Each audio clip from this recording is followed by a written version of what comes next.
മൃതദേഹം ഉറുമ്പരിക്കാൻ വിതറിയത് 20 കിലോ പഞ്ചസാര.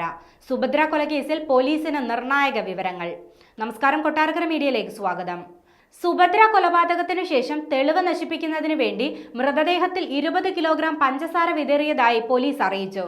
പഞ്ചസാര വിതറിയാൽ മൃതദേഹം ഉറുമ്പരിച്ചു പോകുമെന്ന ആശയം സിനിമ കണ്ട് ലഭിച്ചതാണെന്ന് പ്രതി മാത്യൂസ് പോലീസിനോട് പറഞ്ഞു.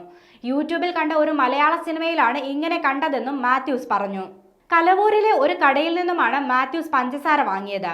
കട ഉടമ മാത്യൂസിനെ തിരിച്ചറിഞ്ഞതായും പോലീസ് അറിയിച്ചു. കുഴിയെടുത്ത് മൃതദേഹം ഇട്ട ശേഷമാണ് പഞ്ചസാര വിതറിയത്. പക്ഷേ എടുത്ത കുഴിക്ക് ആഴം കൂടുതലായതിനാൽ പഞ്ചസാര ഉറുമ്പരിച്ചില്ല. കൂടാതെ കുഴിയിൽ വെള്ളക്കെട്ടുമുണ്ടായിരുന്നു. മൃതദേഹം മറവ് ചെയ്യുന്നതിന് മുൻപ് സുഭദ്ര ധരിച്ചിരുന്ന മാല പ്രതികൾ ഊരിയെടുത്തിരുന്നു. എന്നാൽ മാല മുക്കുമണ്ഡമാണെന്ന് മനസ്സിലായതോടെ തോട്ടിലേക്ക് വലിച്ചെറിയുകയായിരുന്നു.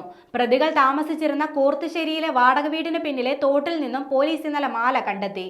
മാലയ്ക്കായി ഇതിനു മുൻപും തിരച്ചിൽ നടത്തിയിരുന്നുവെങ്കിലും കിട്ടിയിരുന്നില്ല. ഇന്നലെ വീണ്ടും മാത്യൂസിനെ ഇവിടെ എത്തിച്ച ശേഷം തൊഴിലാളികളുടെ സഹായത്തോടെയാണ് മാല കണ്ടെത്തിയത്. തോട്ടിലെ മാലിന്യങ്ങൾ വൃത്തിയാക്കിയാണ് പോലീസ് തെളിവെടുപ്പ് നടത്തിയത്. തെളിവ് ശേഖരണത്തിന് ശേഷം ഇന്നലെ തന്നെ പ്രതികളെ തിരികെ കോടതിയിൽ ഹാജരാക്കി.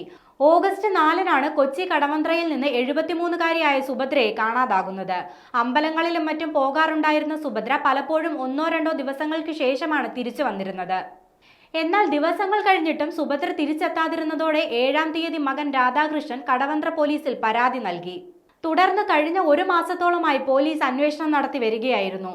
ഇതിനിടെയാണ് പ്രതികളായ ശർമിളയും മാത്യൂസും പോലീസ് പിടിയിലായത്.